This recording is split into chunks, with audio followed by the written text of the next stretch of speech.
Well, welcome everybody to our webinar today.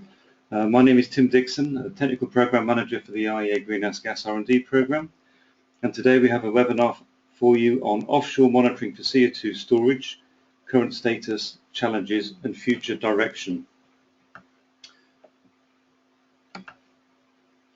Just to introduce you to the IEA Greenhouse Gas Program.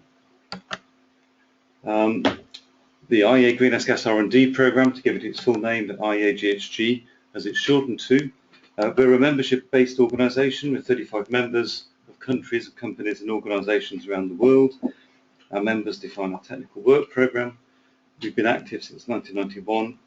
And as part of the IEA International Energy Agency's Energy Technology Network, our main focus is on the technology of carbon dioxide capture and storage.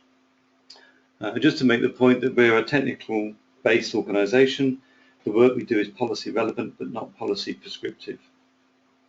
And we have this series of webinars where we share with you some of our own technical work. They focus on work that we've undertaken and where we can group some of our studies together into a topic or theme, and also drawing upon our research network meetings as well. This series of webinars, this is the third in the series. The first one was on industry CCS, or CCS for industrial sources. The second one was on bio-CCS, and that was in conjunction with the CTCN. And this webinar is on offshore monitoring for CO2 storage. And the reason we're doing this topic is for several reasons, actually. There are significant developments in offshore monitoring. There's increased interest in storage of CO2 in geological formations offshore, and this has resulted partly from the situation in Europe and with the UK projects looking to store offshore, with increased interest in the USA, but also internationally with the Carbon Sequestration Leadership Forum has a task force on offshore and has recently produced a report on technical barriers and R&D opportunities that is being fed into the CSLF ministerial meeting in Riyadh in 2 weeks' time. And the work that we've done at IEAGHG has fed into that report that's going to the CSLF ministerial. And one of the recommendations in that report actually is to increase international knowledge sharing, and this webinar today is our modest contribution from us to international knowledge sharing. So our speaker today is, apologies, just to mention that we have some more webinars after this one. On the 28th of October, we have Dr. Caroline Preston presenting on the Boundary Dam, a summary of the experiences and learnings so far, 1 year into operation. On the 4th of November, we have John Gale presenting on the International Journal of Greenhouse Gas Control special issue, which is marking the 10th anniversary of the IPCC special report, providing an update on all developments in all aspects of CCS with 17 papers on developments over the last 10 years. And then later on we'll have one on Oxy gas turbine power plant in December, and then in January we'll have one on future capture cost reductions. So apologies, James. I'd like to introduce our senior geologist, Dr. James Craig. His remit is to cover the management and recruitment of research projects designed to improve the understanding of CO2 geological storage and long-term retention in permeable rock formations. He also contributes to the organisation of our network meetings on monitoring, modelling, risk management and environmental research connected with CO2 geological storage. Prior to joining IEAGHG, James worked on a series of R&D programs to develop renewable and low carbon technologies, including geothermal energy. James also has oil industry experience, including well site operations. So with that, I'd like to hand over to James to present to us on offshore monitoring for CO2 storage. Thank you. Thank you, Tim, for that introduction, and good afternoon, everybody. I'd like to give you a quick and brief overview, because there's a lot of material here about offshore monitoring of both prospective and operational CO2 storage sites. I would point out, and I would urge you to go to the main study which we had commissioned, which was done jointly between the British Geological Survey, the UK's National Oceanography Centre, Plymouth Marine Laboratory and the University of Southampton, who have a great deal of expertise between them in specific areas of both the subsurface and the marine sphere. I'd also draw your attention to our network meetings, and some of the material that I'm presenting today actually comes from our meetings, which are with experts in both the geosphere and the biosphere.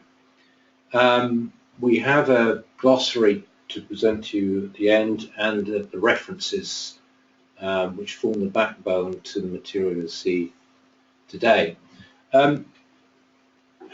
So to begin with, I think we need to cover storage regulation, because that forms the framework for both monitoring and compliance of CO2 storage in marine, basically in offshore reservoirs. I'm broadly going to separate out monitoring excuse me, between deep and shallow. Deep being really the CO2 that's injected into the reservoirs and perhaps the overburden above that, and then shallow within, say, the overburden up to a kilometre up to the seabed. A quick look at natural seeps and some experimental work, and then an overview of monitoring in the overburden, and then conclude with future directions. So for those of you not familiar with offshore CO2, it's worth drawing attention to the fact that, in fact, Sleipner in the middle of the North Sea has been injecting CO2 into a formation from a gas field. The actual natural gas is separated on the platform, and the CO2 is re-injected not into the reservoir but into a higher formation. And there in Snøhvit, right up towards the Barents Sea, is another operational field. Goldeneye, you see off the northwest coast of Scotland, is a big demonstration into a depleted gas field currently under development, and I believe the FID is at the end of this year. The two lower projects, K12B and Road, are proposed off the coast of the Netherlands, and Tomakai, you see there is a demonstration site in Japan. It's worth noting that alongside the EU, other countries, noticeably Australia, Japan and the USA, are also developing storage regulations. I also think it's worthwhile bearing in mind that many large sedimentary basins, some of which are petroliferous, and many contain very large saline aquifers, fringe many of the world's continents, and this is relevant because they could well be the best sites in certain terms of capacity for future CO2 storage. And I'm thinking specifically of countries like South Africa, to a certain extent Australia, Japan, and indeed Europe, if you think of the North Sea. So in terms of regulation, the London Protocol, which was originally an international agreement to constrain waste dumping at sea, was amended to include CO2 storage. That has subsequently been followed by the OSPAR Convention, which specifically relates to Northeast Atlantic, and indeed the European Storage Objective. I would point out that both the London Protocol and, or should say OSPAR, relates to the London Protocol and the European Storage Directive. So they all take their lead from, as it were, the the initial regulation.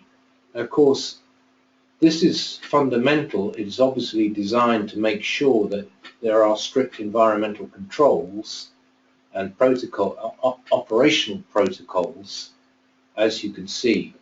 That includes injection rate, pressure monitoring, injection pressure fall off, the properties of injected fluid, obviously the mechanical integrity of seals, and that includes the wells, both the active ones and potentially abandoned ones, and of course the containment of CO2 once it's been injected. It also covers control measures, including things like emergency shutdown. So what this slide shows, and I would direct you also to the offshore review that we had commissioned, is how different monitoring requirements relate both to specific regulations and what they are designed to do. On the right-hand side, what you see is containment. What containment means is the evidence that the CO2 is retained within a specified reservoir. What conformance relates to is that the CO2 behaves as predicted from previous investigation, including modeling. The broad division between deep and shallow, deep, broadly speaking, relates to CO2 injection into reservoirs, whereas shallow focused is in the overburden and particularly towards the seabed. You'll notice on the bottom right, other, that relates to potential impacts of CO2 in the biosphere. There is a lot more detail about how different monitoring relates to, or different monitoring techniques relate to these containment conformance in the report. Looking at the Sleipner experience,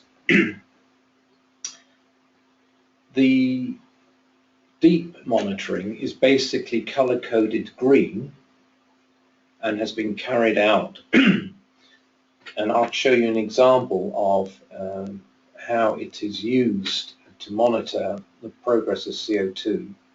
The yellow is a technique that is specifically related to monitoring pressure within the reservoir, whereas the blue techniques that you see there are specifically aimed at monitoring the seabed.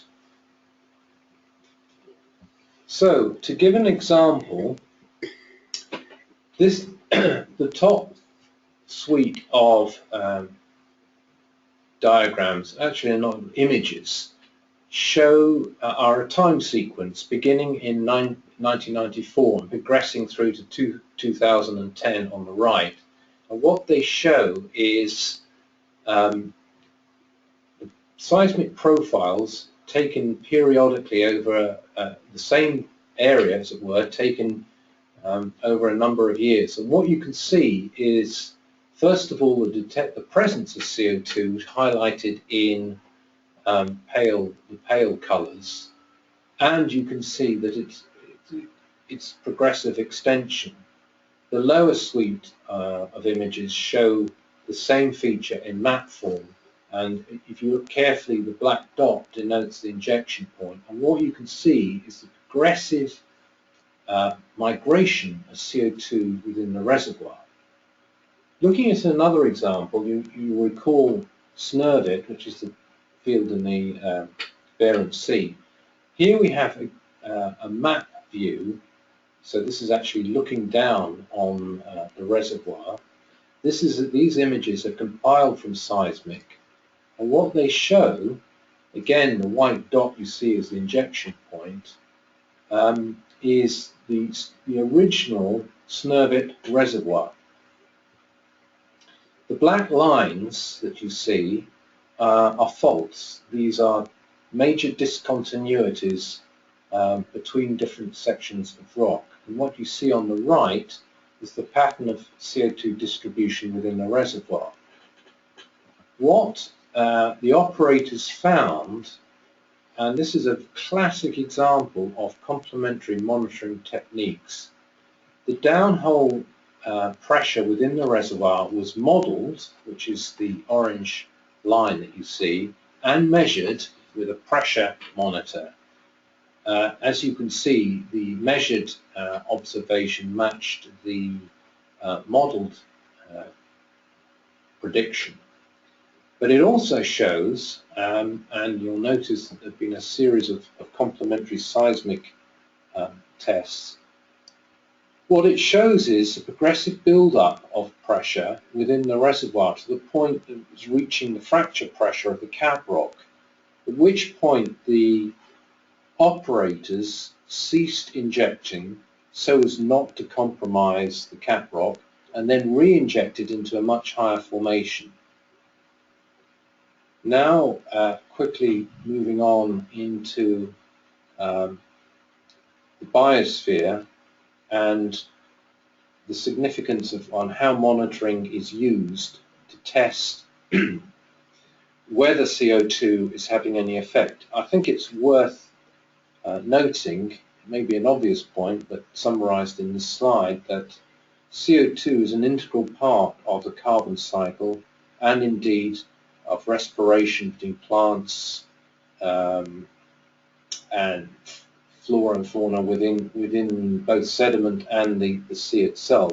So any change in CO2 is going to shift that balance. On the right, what you can see is a modelled fluctuation of pH in the North Sea and the coast surrounding the British Isles and Northwest Europe, which highlights that there are continuous and natural fluxes taking place continuously. The reason for including this slide is that in many parts of the world there are natural CO2 emissions. Now, although this is not analogous to what you might expect from leakage, they are useful insofar as you can see them, you can test monitoring equipment and sensitivity, and you can see how the local ecosystem has adapted to them. So on the top right is this is an area north of Sicily in a volcanically active area and is well known. On the bottom right, this is actually an image of a plume from a natural lake which has, in a relatively recent past, been volcanic, but is a technique which can be used to image CO2, naturally occurring CO2 plumes. But to look at it on a more subtle level, to see what effects it might have, a controlled release experiment was conducted off the coast of Scotland, just north of the town of Oban. And in this example, a pipe was drilled through hard rock to the base of the unconsolidated recent sediments, and CO2 was released over a period of 34 days. And what you can see in the top right-hand diagram is a seismograph of the pattern, the artificially created chimney of CO2 released from the release point, which is a black dot.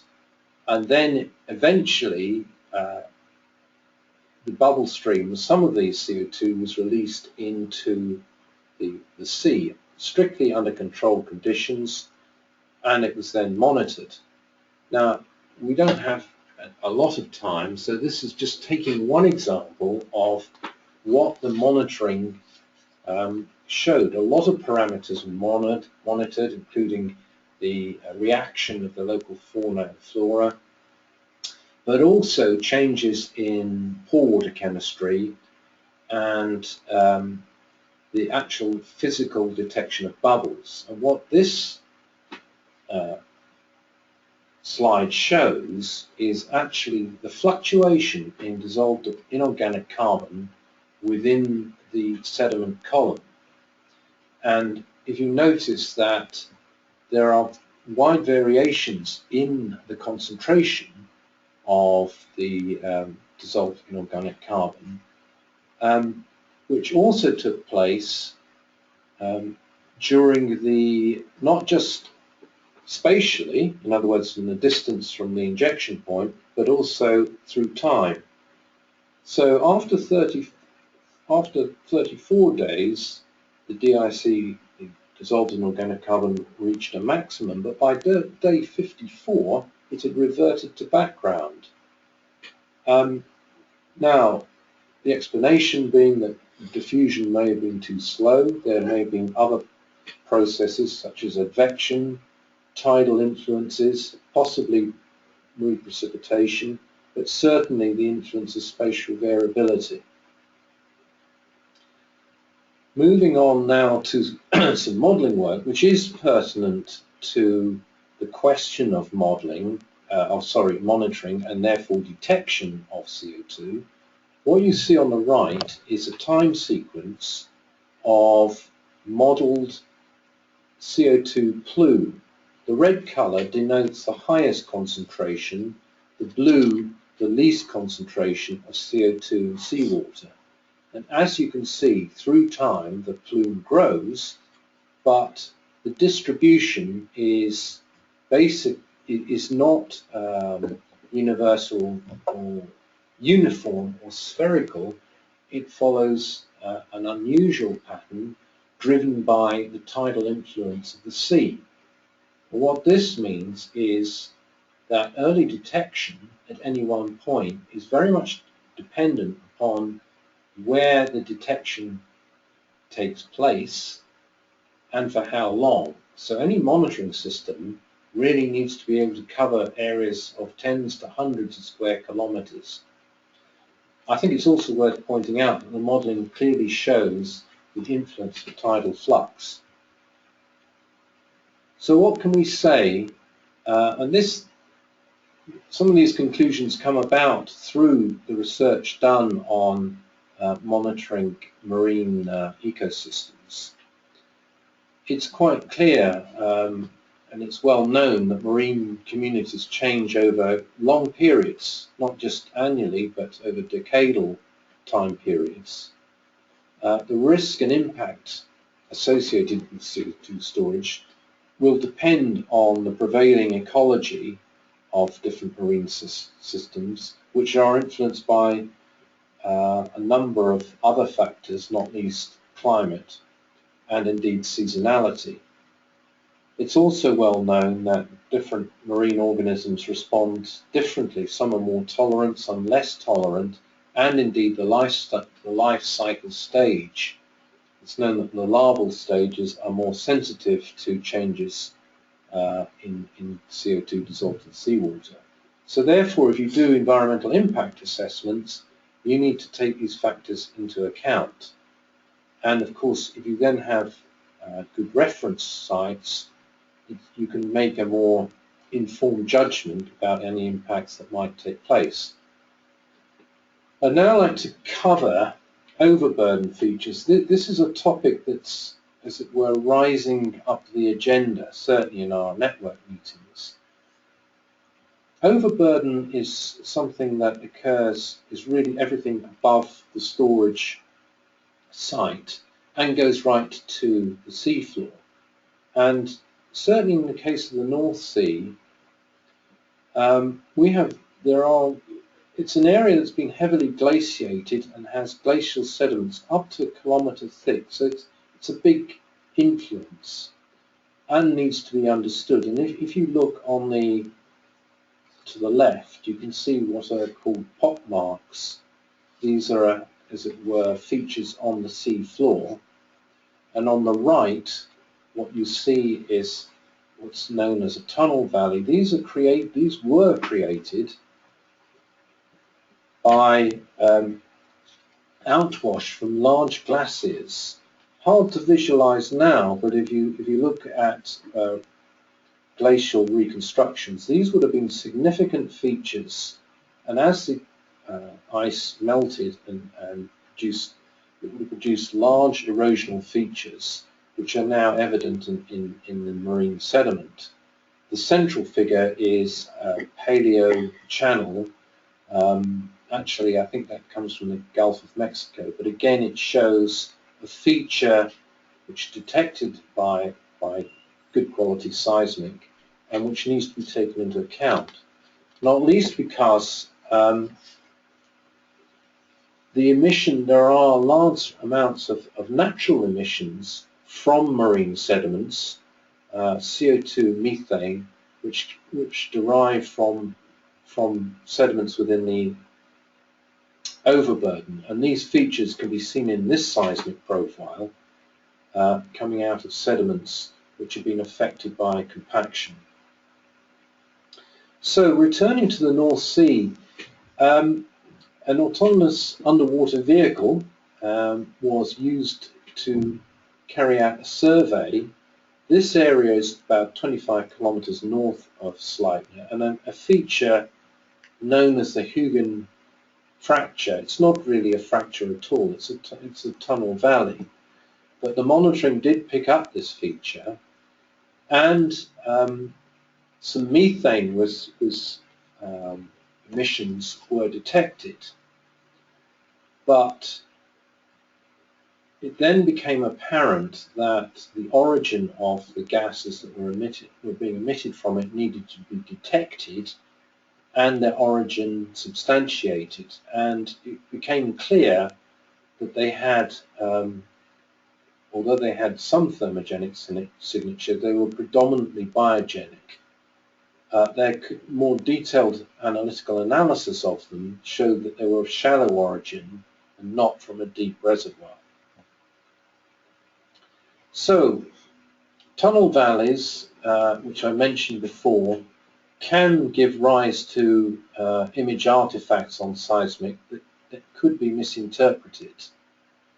The pock marks around Goldeneye, you'll recall Goldeneye is the designated demonstration site off the coast of Scotland, have pock marks. They're now thought to be relic features from the last ice age. It's clear that in the North Sea, and I suspect in many other areas, there are these chimney features which can be up to 1 kilometre in height, and these could provide fluid conduits. So they do need to be further characterized. And finally, faults, some of which occur in the overburden, could be potentially high permeability conduits. This does not necessarily mean they present high risk to storage, but they do need to be further investigation. So I think we can conclude where we are today that we have good dedicated storage regulation, both with the London Protocol, OSPAR Convention, and indeed the EU Storage Directive. Time-lapse seismic at Sleipner and Snøhvit have proved strikingly effective. A lot of research has been done and a lot of useful knowledge has been gained as a result of the detailed and the series of seismic that's been carried out at those sites.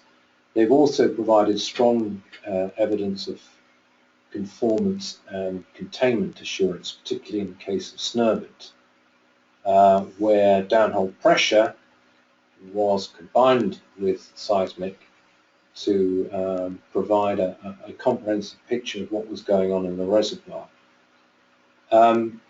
Further deep focus research and monitoring has also been deployed at Sleipner and at the KB12, the Dutch site.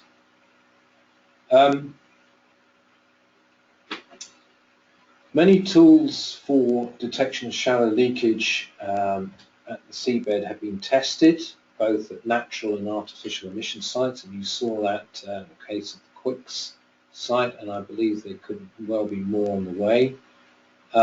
Biological methods are still under development, but there's clear evidence, and some of this work is being done artificially in mesocosms, in other words, in large tanks.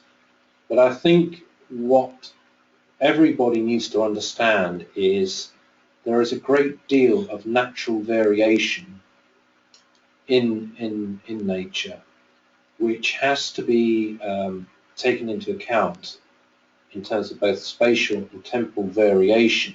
So anything, the baseline you see today will change seasonally, it will change yearly, and it will change over tens of years.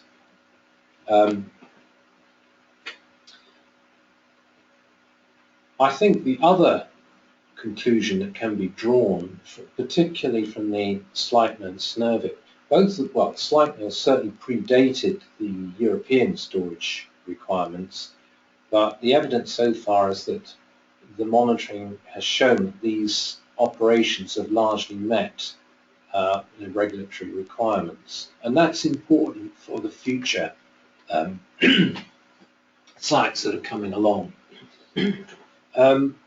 There's always scope for further work, a better understanding of how seismics can discriminate between changes in pressure and CO2 saturation in a reservoir, improvements in hardware, from sensors, real-time recording, data processing, and that happens anyway with innovations in seismic because of the cost benefits it can deliver. And that's particularly true in shallow imaging. There are technologies like the P-cable system, which is showing some quite exciting research. And for communication with permanent monitoring systems so that changes can be recorded in real time. However, quantification in the CO2 is still a challenge. That's not unique to offshore, it relates to onshore storage as well. But all the evidence is showing that there are great advances being made. So for future work, in actual fact, underwater detection by remotely operated vehicles and automatic underwater vehicles is ongoing. These devices are being designed for long-range and continuous surveillance over large areas, and then transmitting that data back. So this technology is under development as we speak. There are other innovations or low-cost monitoring systems such as seismic interferometry, using both passive and active sources. So that's under development, but obviously like any technology, it has to go through various stages of testing and evaluation. The same is true of the use of fiber optics. And I would also say that a lot of these innovations are discussed as part of our networks, of which we've just had one. And this particular study has been a major contribution to the carbon sequestration leadership forum. Thank you. And I'd be very happy to answer what questions I can. I would draw your attention to the references which were used to compile this webinar, and indeed another reference that's come out recently on 10 years on from the original carbon capture and storage research reference. Plus the websites of some EU, actually QICS was a Japanese UK collaboration CO2 and RISCS are EU-funded projects, and you can see your websites there. And all these programs have been and continue to contribute to offshore monitoring technologies. Okay, thank you very much, James. So now we'll look at the questions that have come in. And to start with, James, you didn't mention anything about costs. Could you say something about the comparison with monitoring onshore to monitoring offshore in terms of costs? Right. The first thing I would say about costs, in our review of offshore monitoring, there's a summary at the front which includes a summary table that does cover costs. As a generalization, many monitoring techniques are more expensive offshore by virtue of the fact that you need to deploy vessels. In shallow marine surveys you need divers. That adds cost, expertise, and things like weather constraints. There is an exception. Some seismic surveys are actually cheaper offshore because you need one vessel which can be used to carry out a series of, if you like, survey tracks. And once the vessel is out there and the kit is deployed,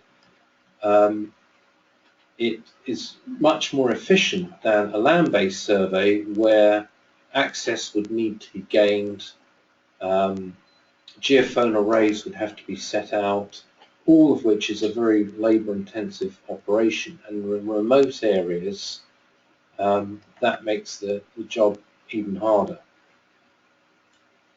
Okay, another question about passive seismic monitoring and its potential for deployments offshore in the future. Well,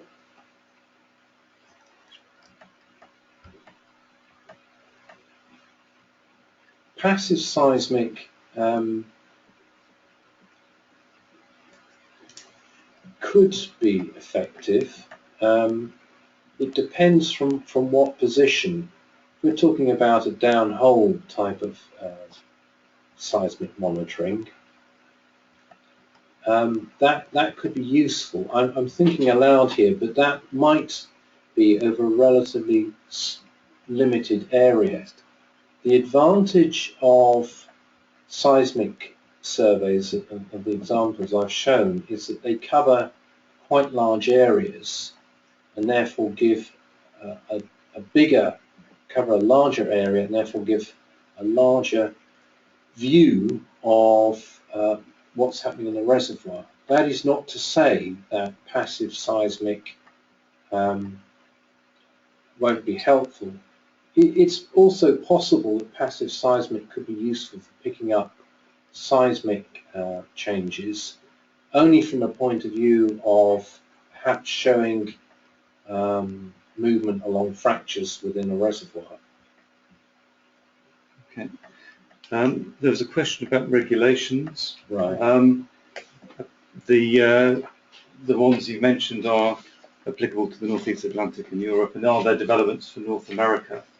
And perhaps if I were to say that the US are working on regulations for their offshore, the BOEM, Bureau of Ocean Energy Management, I think it is, it might have changed name actually recently, are developing regulations with the assistance of the University of Texas, and they're working with the US EPA as well.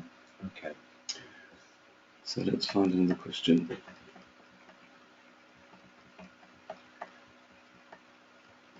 So there's some general observations and information on other projects being provided. Could you say a bit more about quantification of leakage? Yeah. Well, my initial observation is that quantification of leakage, depending on where it's coming from, is not going to be easy are necessarily accurate. Bearing in mind what I said about quantifying CO2 within a reservoir, the one area there where leakage is most likely is from existing well bores, particularly if the status of them is not known. Now, quantifying it, I don't think is going to be particularly easy. Detection, however, from a pre-existing well bore, if you know where it is and you suspect that it might be occurring, that would be the focus of any monitoring exercise. But I would stress that the whole purpose of containment and conformance and the effort that's put into monitoring is to make sure that the CO2 is retained within the designated reservoir. Okay. In terms, you mentioned the storage capacity offshore and the significance of that. Are there other benefits looking at offshore storage? And I think the person's probably thinking in terms of stakeholders and what stakeholders may be involved in and interested in offshore storage. Good question.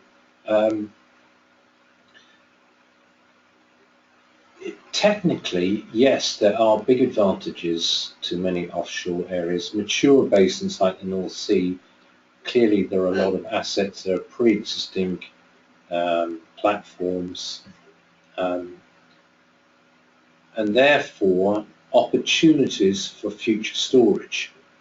There are also, and this is actually, there is one company in the UK actually looking at a deep saline formation because there are large and extensive deep saline formations which, and the advantage that they have is capacity. However, in terms of other stakeholders, one has to bear in mind that in a mature petroliferous basin there are still producing fields. So you have to take account of your neighbours. If you have producing fields within the vicinity of a potential storage reservoir, what you have to make sure is that the CO2 doesn't compromise an operating field's operations. The other advantage, of course, of offshore is one of the methods for controlling pressure build-up in a reservoir is brine production. And brine is already produced in large quantities. So a marine environment can offer that opportunity to have controlled discharges of brine, provided that it doesn't cause any detrimental environmental impact. So that's another advantage of looking at offshore. Okay, I think it's interesting that we see that the public consultations being undertaken for the offshore storage in Europe include the public onshore in the coastal areas. And we know also that in Japan, the fishing industry is a very significant stakeholder, and the Japanese Tamakimai project has invested a lot of time engaging with those stakeholders. That's an interesting point, because in my conversation with our Japanese colleagues on the monitoring network, what the Japanese are concerned about, as you say, fishing, to the extent that they would think of using ships to deliver CO2 to offshore platforms. But another area of concern that the Japanese have is seismicity, for understandable reasons. And around the Tomakai test site, they have invested heavily in extensive monitoring so that they can distinguish natural seismicity, which happens all the time and to varying degrees of intensity, with any seismicity that might be associated with injection. I would stress that the evidence so far is that the seismicity associated with CO2 injection is at far lower magnitudes than the sort of large-scale felt events in places like Japan.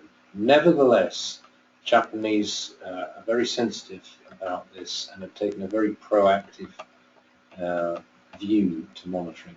Okay, I'll just take a last question, given the time, and that's about the monitoring techniques meeting the requirements of the different jurisdictions and regulations. And I think you've actually mentioned that at the beginning of the presentation. But if you'd like to just refer back to that.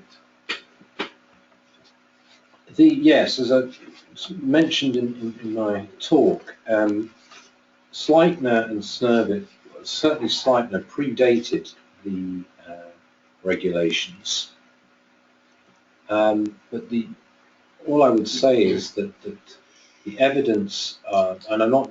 This doesn't just relate to the seismic and pressure and the containment conformance. They have also deployed other means of monitoring to detect the presence of any CO2 rising into the overburden and into the water column, and there's no evidence that there have been adverse effects. So in that sense, they've also complied with the current legislation.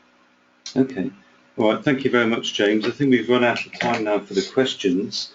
In terms of further work, as James mentioned, we've just recently had our risk assessment and our environmental research network meeting in the UK that have had an offshore theme to it. We'll be continuing to work on topics relating to offshore CO2 geological storage. We're looking forward to the CSLF Ministerial receiving the CSLF Task Force report in 2 weeks' time. And there are plans to hold a workshop in terms of international knowledge sharing, a workshop at the University of Texas, Austin, at some point later next year.